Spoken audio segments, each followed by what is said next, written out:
Salut à toi et bienvenue dans cette nouvelle vidéo, j'espère que tu vas bien. Aujourd'hui on se retrouve pour cette nouvelle vidéo concernant les masters dont je suis l'heureux entre guillemets candidat. Donc on va en parler parce que je pense qu'il faut en parler. C'est juste alarmant ce qui se passe. Donc on va déjà présenter ce que c'est cette plateforme vraiment rapidement et après on va voir ensemble à travers mes candidatures à moi qui sont pas non plus très importantes et comparer en fonction de mes notes. Et je pense que c'est important d'en parler parce que là, c'est n'importe quoi. Je vous tiendrai un peu au courant au fur et à mesure. Mais clairement, moi, je pense que l'année prochaine, ça va partir. Bah, pas en césure du coup, parce que je serai pas étudiant, mais ça va partir en off et en off jusqu'à la fin de ma vie du coup.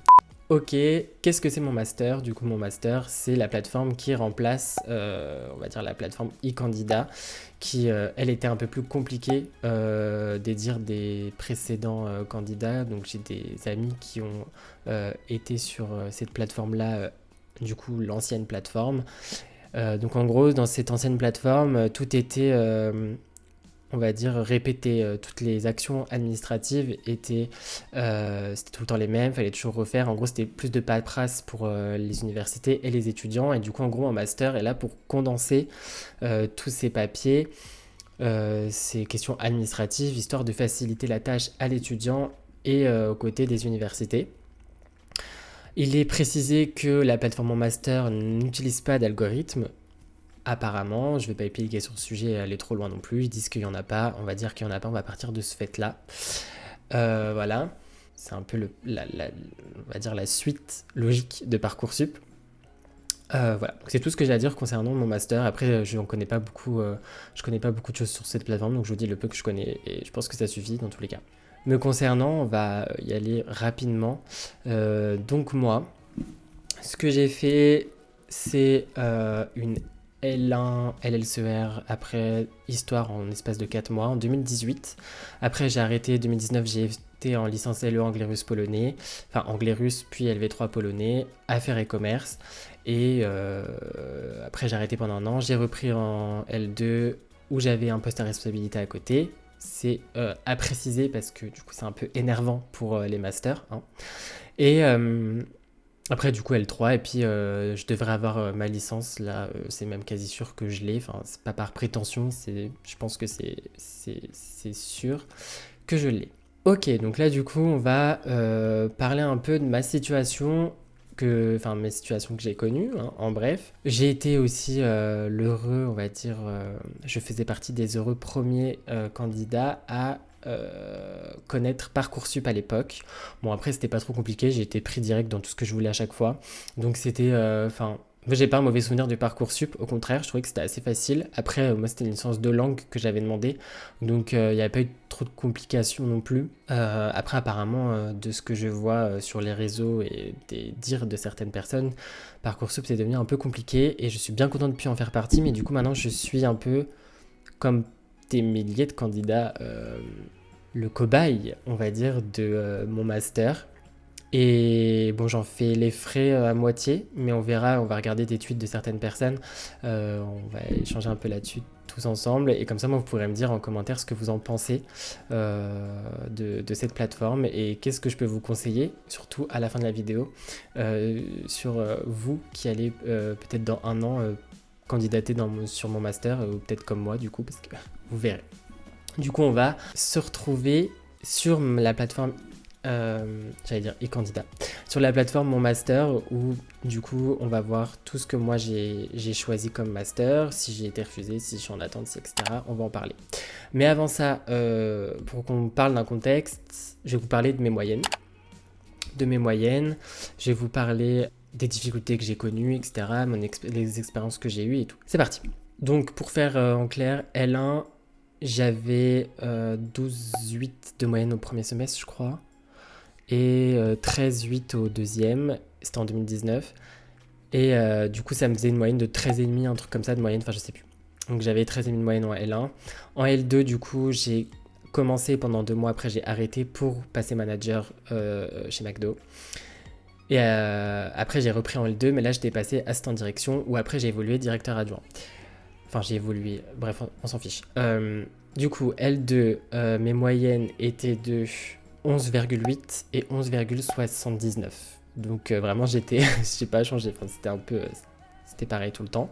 Et là, L3, semestre 5, j'avais 11,14 de moyenne, mais il y a eu des erreurs dans mes notes et que j'ai mis trop de temps à notifier. Du coup, je peux plus les changer, malheureusement. Du coup, j'ai un peu le seum, mais c'est pas des petites... ouais. Du coup, là, ce semestre-là, il nous manque juste une note d'oral, mais pour moi, j'ai ma licence. C'est pour ça que je dis que je l'ai, parce que, enfin... c'est quasi sûr que j'ai la moyenne à ma soutenance. C'est la seule note qui me manque. Et avec toutes les notes que j'ai là, je devrais avoir 12,5 de moyenne. Donc, du coup, on part sur un 12,5 de moyenne au semestre 6. Où, du coup, ça me fait, si on condense tout, ma licence avec un peu plus de 12 et quelques. Avec, du coup, mention assez bien. Donc, j'ai ma licence avec mention. Là, on va se diriger vers la plateforme Mon Master. Et là, ça va faire mal. C'est parti. Ok, donc là, on se retrouve sur la plateforme Mon Master. Bon, bah déjà, on voit un peu les résultats. Bon, je vais les cacher, hein, et après, je vais vous les montrer. Donc on va aller bref, je vais vous présenter vite fait la plateforme. Donc j'ai caché un peu au-dessus parce qu'au-dessus il y a le nom, le numéro candidat et tout, etc. Donc là on est sur, il y a plusieurs onglets. Donc là c'est à la fin. Donc normalement il y a un autre bouton où là on clique sur, ça va nous rediriger en gros sur les masters dans lesquels on peut candidater. C'est assez bien fait entre guillemets parce que par exemple moi pour ma licence ça mettait automatiquement ce qu'il y avait. Mais le truc c'est que par exemple moi j'ai voulu un master marketing. Et ça me proposait le master marketing dans certaines académies, mais d'autres non, parce qu'ils n'avaient pas mis dans leur liste que la LEA le prenait. Mais voilà. Bref. Du coup, mon dossier candidat ici, mes candidatures principales, mes candidatures en alternance, les documents que j'ai dû mettre du coup pour tous les masters sont répertoriés ici. Ensuite, là, c'est sélectionner une formation. Là, c'est je démissionne. Clairement, si t'en as ras-le-bol et que t'as envie de te barrer de cette plateforme pourrie, tu cliques sur je démissionne. Why not? C'est parti. Du coup, là, c'est révélé.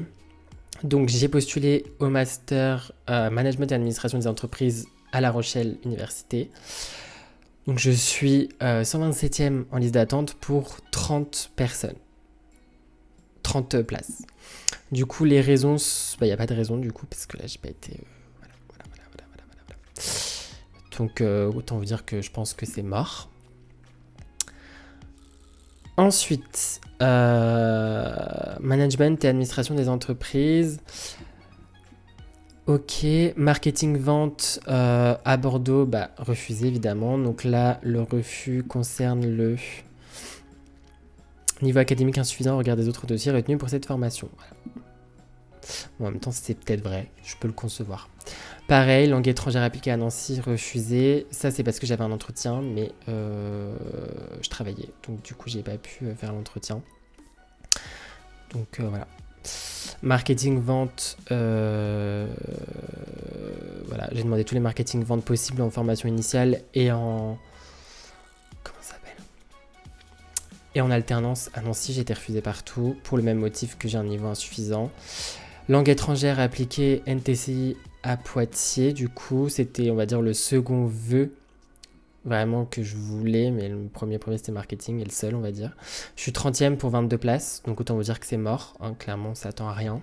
Même si beaucoup de gens, je pense, vont dire que si 30, le truc c'est que c'est pas comme Parcoursup ou quoi que ce soit, c'est que là c'est beaucoup plus compliqué et les places sont restreintes. Surtout que là, s'il y a plein de candidats qui ont été refusés, comme on verra, forcément les gens ils vont se rediriger vers les masters lambda. Lambda non, mais voilà, vous m'avez compris. Et du coup, je pense que c'est mort. Et marketing vente à Poitiers refusé pour le même motif, évidemment. Et marketing vente à Toulouse, pareil. Du coup, il fallait l'IAE message pour pour le marketing vente. Sauf à Poitiers, il fallait pas le IAE message. Du coup, je savais pas qu'il fallait le passer et du coup pour les inscriptions après c'était trop tard, il n'y avait pas assez de place, du moins c'était trop loin sinon, du coup j'ai pas pu le faire.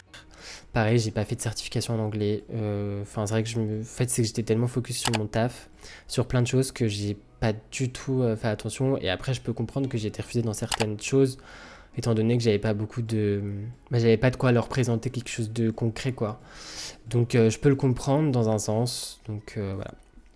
Donc après, pour parler un peu des autres facts, par exemple, j'ai une amie qui a été 5 mois au Canada. Donc elle a été au Canada où elle a effectué un échange et c'était pour faire un semestre en marketing. Donc elle a fait que du marketing, elle s'en est super bien sortie. Là, elle s'en sort avec une moyenne au moins de 17-18, alors qu'en France, elle est genre à 11 de moyenne, quoi, 11-12 de moyenne. Et là, elle s'en sort avec 17-18 de moyenne, c'est trop bien passé. Elle l'a mis dans sa lettre de motif, dans son CV, etc. Et elle a été refusée à tous les masters marketing. Enfin, elle est juste en attente pour un master, où je pense qu'elle l'aura, mais c'est pas du tout là elle voulait, c'est pas du tout avantageux pour elle.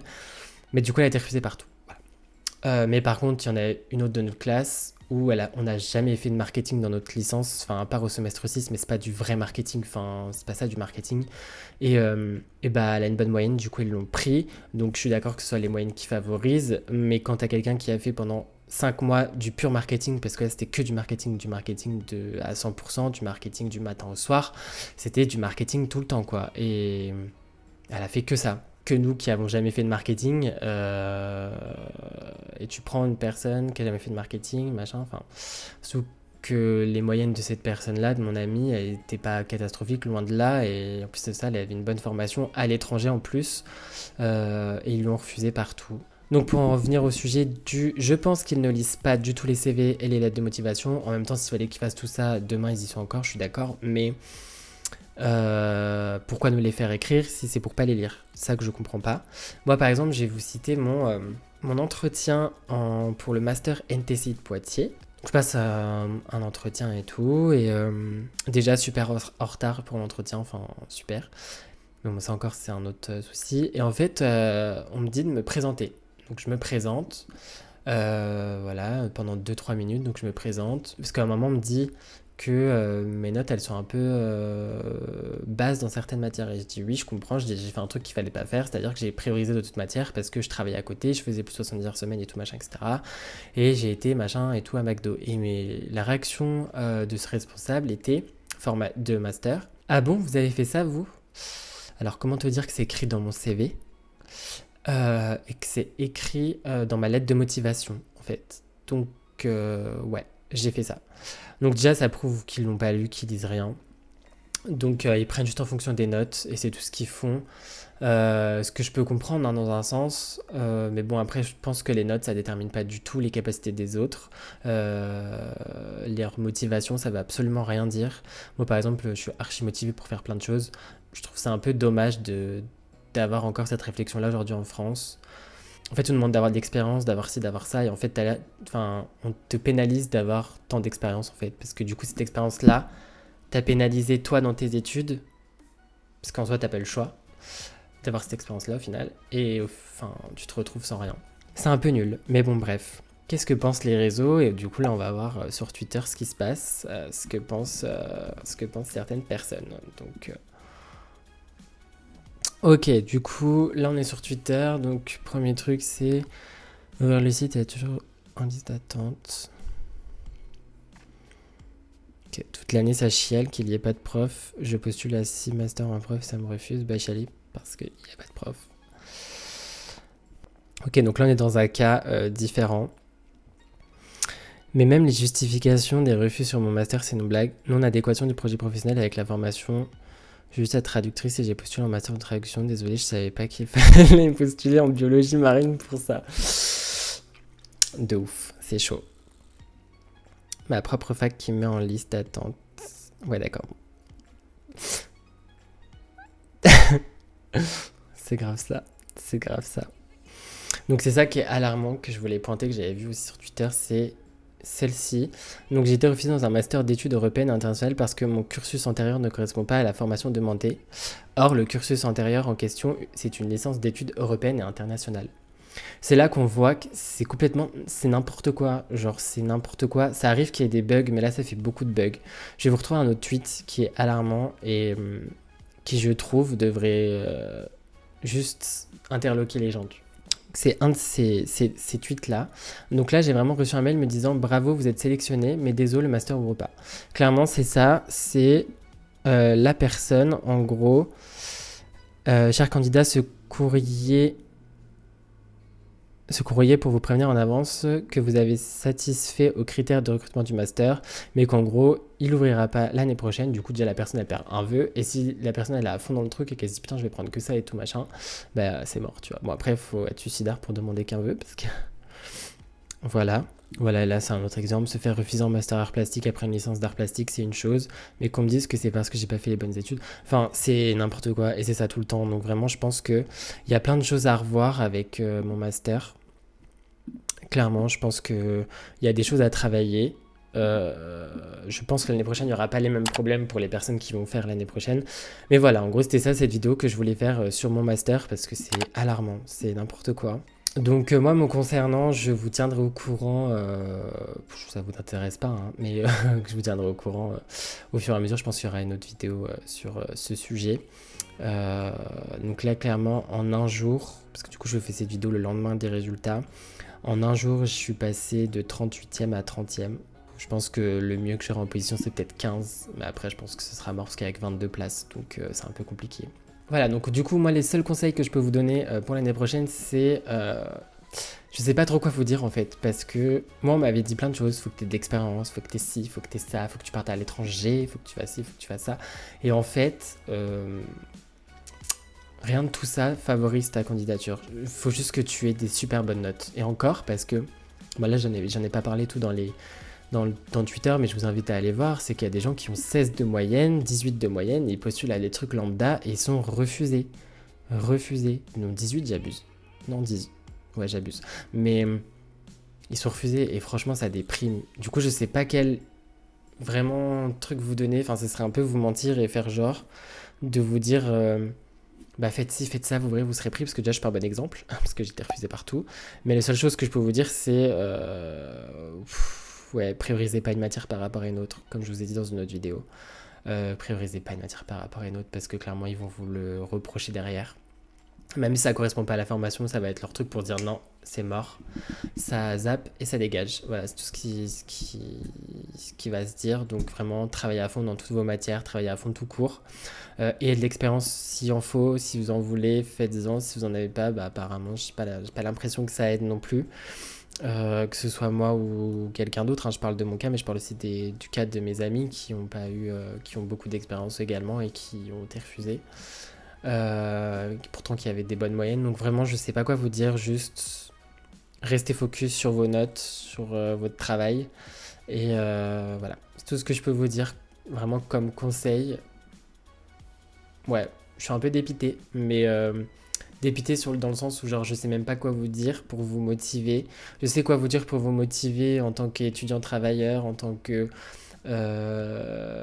personne qui veut se réorienter ou quoi que ce soit, mais là niveau master je suis bloqué, je sais pas quoi vous dire et voilà. Mais en tout cas j'espère que cette vidéo vous a plu.